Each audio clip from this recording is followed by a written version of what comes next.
action let's go 저 건물을 찾으러 Assalamualaikum warahmatullahi wabarakatuh. Perkenalkan, nama saya Rubia Cinta Ningtyas. Saya nomor absen 27. Saya berasal dari kelas 11 pas F5. Jadi hari ini saya akan menjelaskan tentang promosi, refleksi, dan evaluasi. Jadi promosi itu apa? Salah satu kegiatan pemasaran yang penting dalam upaya mempertahankan kelangsungan hidup usaha serta meningkatkan kualitas penjualan yang secara tidak langsung akan meningkatkan kegiatan pemasaran dalam suatu produk. Nah, di sini tuh ada beberapa pengertian promosi dari para ahli. Yang pertama tuh dari Harper Boyd. Nah, menurut dia tuh promosi adalah upaya membujuk orang lain untuk menerima produk, gagasan, dan konsep dari produk kita. Nah, yang selanjutnya ada dari swasta. Nah, menurut swasta, pengertian promosi adalah persuasi satu arah yang dibuat untuk mempengaruhi orang lain yang bertujuan pada tindakan yang menciptakan pertukaran dalam pemasaran. Nah, yang ketiga dari Bonnie dan Kurtz. Nah, menurut mereka definisi promosi adalah proses menginformasikan, membujuk, mempengaruhi suatu keputusan pembelian. Nah, selanjutnya dari Ciptono.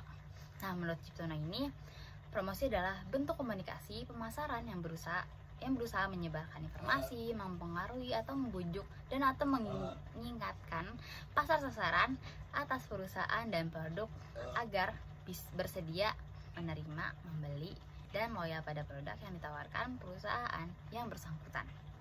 Nah, selanjutnya dari Kotler. Nah, menurut Kotler ini tuh pengertian promosi adalah bagian dari proses strategi pemasaran sebagai cara untuk berkomunikasi dengan pasar dengan menggunakan kompor. Selanjutnya di sini ada tujuan-tujuan promosi.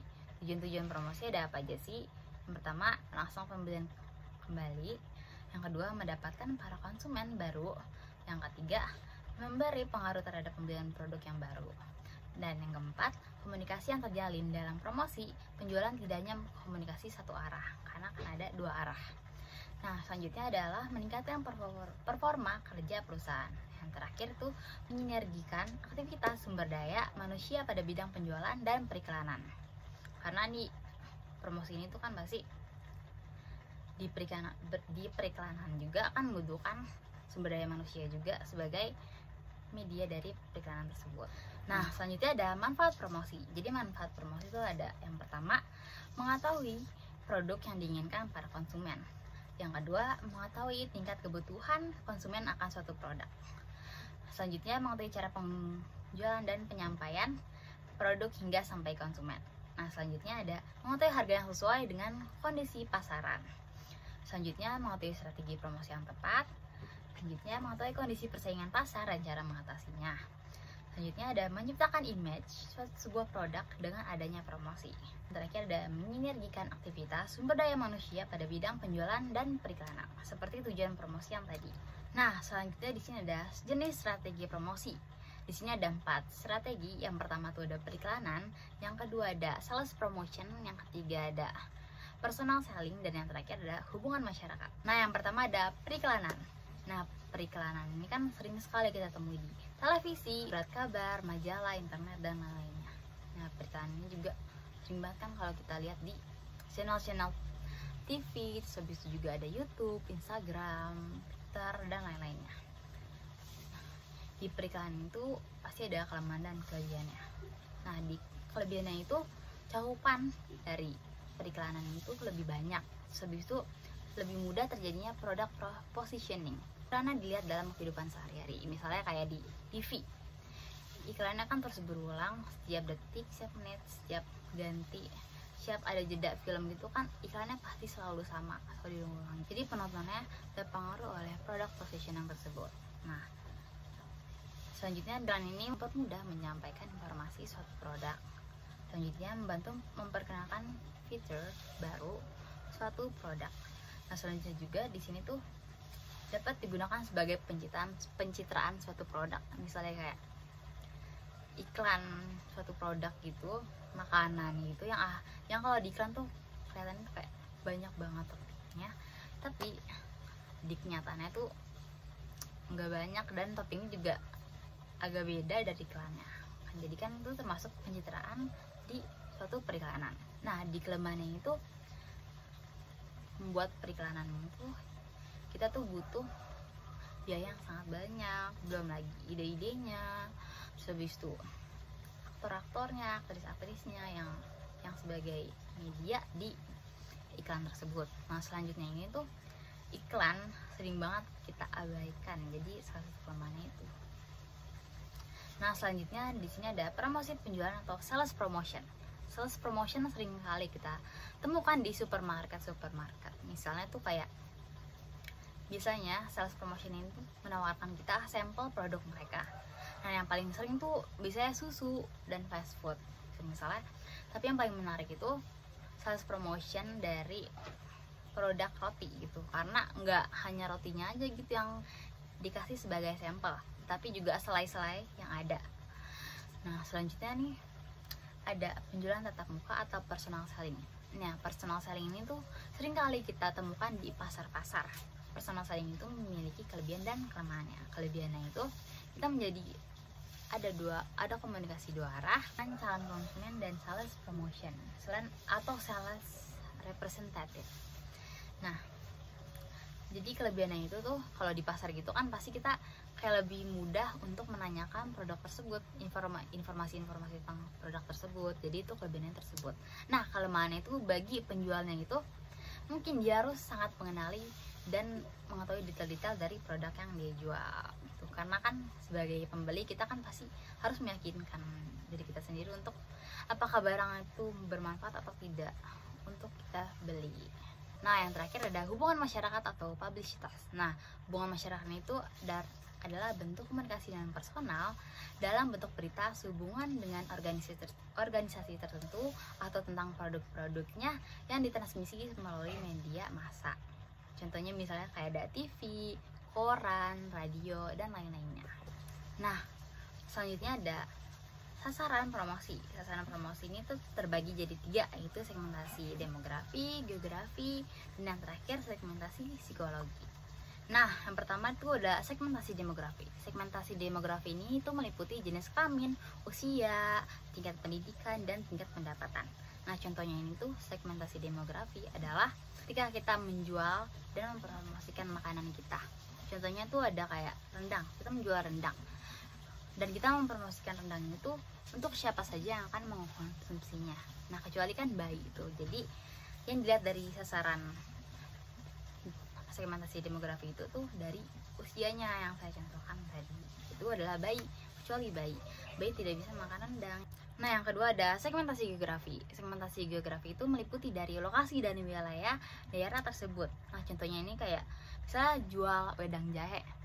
Nah wedang jahe ini tuh kan sangat laku jika kita jual di daerah yang suhunya dingin, daerah pegunungan, dan lain-lain. Nah itu termasuk dari segmentasi geografi. Jadi sasarannya tepat karena kita jualnya di daerah pegunungan. Nah yang terakhir adalah segmentasi psikologi. Nah segmentasi psikologi ini tuh meliputi sasaran promosi berdasarkan kepribadian, kelas ekonomi, dan preferensi gaya hidup.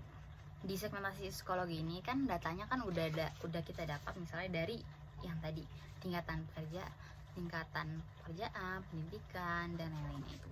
Nah datanya tersebut bisa kita gunakan sebagai promosi online ataupun offline. Nah saya tuh kayak ada promosi rumah makan gitu. Nah di sini tuh ada contohnya kayak promosi rumah makan yang murah tapi tepat sasaran. Contohnya itu pertama tuh kayak ada dari mulut ke mulut atau testimoni, terus habis yang selanjutnya ada promosi melalui jaring sosial, bisa kayak WhatsApp juga bisa. Terus selanjutnya ada loyalty program, selanjutnya ada upselling, selanjutnya ada mengadakan suatu acara. Nah, kita tuh bisa promosikan dagangan kita melalui acara tersebut. Selanjutnya ada email dan mobile banking, dan yang paling terakhir ada blog dan video. Misalnya kayak ada youtuber gitu yang datang ke rumah makan kita, itu juga bisa menjadi promosi bagi produk kita. Nah yang terakhir ada teknik promosi. Teknik promosi ada berapa sih? Ada 5. Yang pertama tuh ada kupon, yang kedua ada diskon, yang ketiga ada promo spesial, yang keempat ada kontes dan undian, dan yang kelima tuh ada sampling atau pemberian contoh produk. Nah kita bahas dari yang pertama, yaitu kupon. biasanya tuh kalau baru buka usaha gitu kan pasti kita suka bagi-bagi kupon, atau ada misalnya produk kita udah anniversary 1 tahun, biasanya kita kan suka biasanya pada produk-produk tuh suka ngeluarin kupon, entah kupon buat beli produk lain atau produk yang sama tetapi beda rasa. Nah selanjutnya tuh ada potongan harga. Potongan harga tuh banyak banget, bisa setiap bulan, setiap minggu juga kadang ada gitu. Bisa kalau di hari-hari tertentu gitu, atau menjelang lebaran, menjelang Natal dan lain-lainnya. Nah selanjutnya ada promo spesial. Nah jadi itu promo ini tuh, teknik itu dilakukan dengan memberikan barang dengan biaya yang relatif rendah atau gratis sebagai insentif untuk membeli produk tertentu. Nah selanjutnya tuh ada kontes dan undian. Kontes dan undian tuh banyak sekali. Salah satunya ada kontes dan undian untuk umroh di produk-produk tertentu. Jadi itu gimana secara tuh, jadi teknik promosi dilakukan dengan memberikan hadiah berupa tawaran kesempatan untuk memenangkan uang tunai, perjalanan, atau barang-barang karena membeli sesuatu.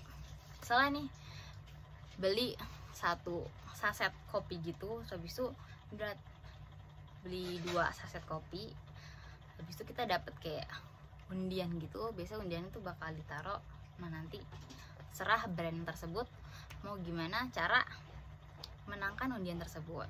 Nah yang terakhir tuh ada pemberian contoh produk. Pemberian contoh produk yang sebelumnya saya sampaikan di sales promotion. Ini pemberian contoh produk banyak sekali di supermarket tuh, atau di event-event khusus brand tersebut, banyak sekali contoh produknya pasti. Nah di sampling itu tuh ada beberapa teknik juga, ada 10 teknik. Yang pertama tuh ada in-store sampling, tuh contoh produknya tuh di dalam toko atau door to door. Jadi sales tersebut tuh datangi satu-satu para konsumen.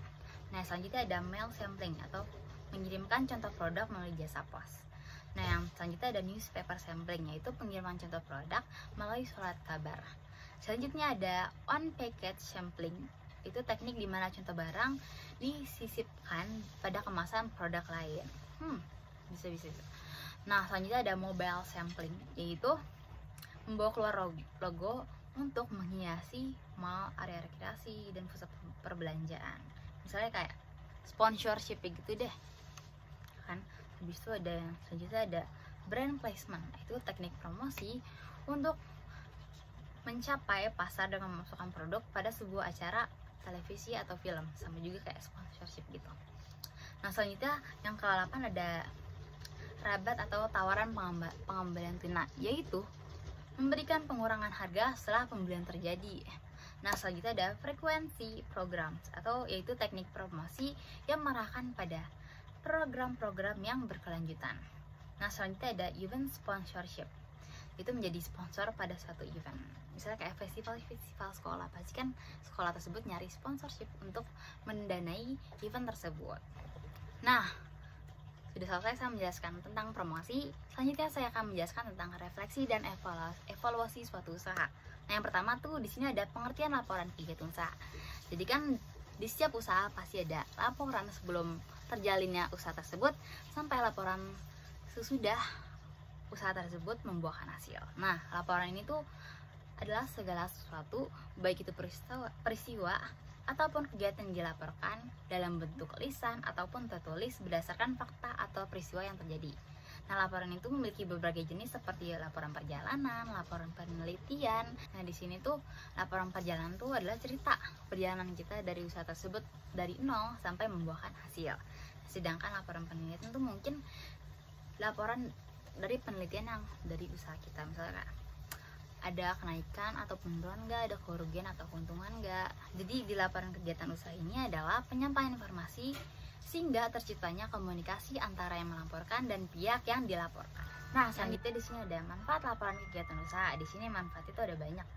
Yang pertama, ada membantu wirausaha untuk mengembangkan usaha dan menguji strategi dan hasil yang diharapkan dari sudut pandang pihak lain atau investor. Nah, yang kedua ini tuh membantu wirausaha untuk berpikir kritis dan objektif atas bidang usaha yang akan dilakukan. Nah, selanjutnya ada sebagai alat komunikasi dalam memaparkan dan meyakinkan gagasan kepada konsumen. Nah, selanjutnya ada membantu meningkatkan dan keberhasilan para wirausaha. Nah, selanjutnya laporan adalah alat pemberitahuan dan pertanggungjawaban dari suatu tim kerja yang disusun dengan lengkap, sistematis, dan secara kronologis. Selanjutnya di sini ada laporan. Laporan adalah pemberitahuan atau pertanggungjawaban dari suatu tim kerja yang disusun dengan lengkap, sistematis, serta kronologis. Nah, yang terakhir di sini ada menganalisa laporan, artinya melakukan suatu kajian atau penelitian terhadap suatu laporan. Nah, di sini tuh ada apa sih hal yang perlu diperhatikan dalam menganalisis suatu laporan. Nah, yang pertama tuh kita harus menyimak laporan secara seksama agar dapat menangkap informasi yang disampaikan secara detail. Nah, yang kedua, memahami isi laporan dari bentuk, isi maupun kebahasaan. Nah, yang ketiga, menguraikan secara detail atau rinci pokok-pokok isi laporan. Nah, yang keempat, melakukan pengecekan pada setiap hal yang dilaporkan secara detail. Nah, yang kelima, tidak mencampur adukan fakta dengan opini atau pendapat dari setiap orang. Jadi harus sesuai dengan faktanya. Nah, yang keenam di sini adalah melakukan kajian pada kebenaran atau ketepatan hasil laporan tersebut.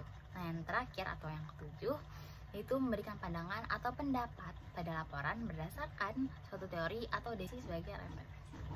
Nah, selanjutnya apa aja sih yang perlu dianalisa dalam pelaksanaan kegiatan usaha? Nah, di sini yang pertama tuh bidang kegiatan usaha, rugi atau laba, habis itu keuntungan, permodalan, administrasi dan pembukuan, ketenagakerjaan, pemasaran, dan bidang organisasi. Jadi nanti pas pada akhir tahun semua bidang-bidang akan dianalisa melalui penelitian tersebut. Nah, selanjutnya di sini ada tahap-tahap pembuatannya. Di sini tahap pembuatan itu sama aja kayak penelitian, penelitian atau proposal penelitian lainnya. Nah, di sini tuh kayak ada harus mengandung sifat-sifat apa sih laporan ini? Yang pertama itu mengandung imajinasi. Yang kedua, laporan harus sempurna dan lengkap. Yang ketiga atau yang terakhir, laporan harus disajikan secara menarik.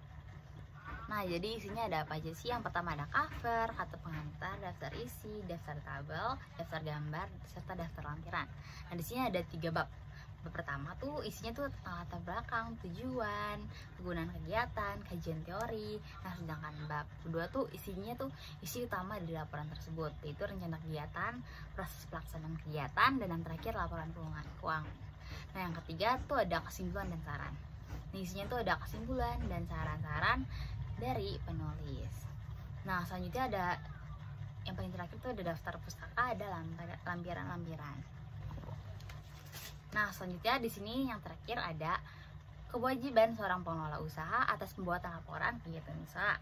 Yaitu yang pertama harus memahami akan arti pentingnya laporan, yang kedua harus dapat mendistribusikan laporan baik yang bersifat umum maupun khusus. Nah, yang ketiga harus menyiapkan sarana, data-data, dan teknis serta latihan-latihan penyusunan sebuah laporan kegiatan usaha untuk bawahannya. Jadi kayak nggak harus dia doang gitu. Jadi semuanya bisa membuat laporan tersebut. Nah, selanjutnya yang terakhir di sini tuh ada prinsip apa aja sih yang harus diperhatikan dalam penyusunan laporan kegiatan. Nah, yang pertama tuh laporan harus tepat waktu, yang kedua teliti, benar dan dapat dipercaya. Nah, yang ketiga tuh harus berjalan dan sederhana, dan yang keempat harus ada standarisasi, dan yang terakhir laporan harus mempunyai nilai atau manfaat bagi kegiatan usaha tersebut. Mungkin itu saja dari saya. Wassalamualaikum warahmatullahi wabarakatuh. Maaf bila ada kesalahan atau kekurangan. Wassalamualaikum warahmatullahi wabarakatuh. Terima kasih.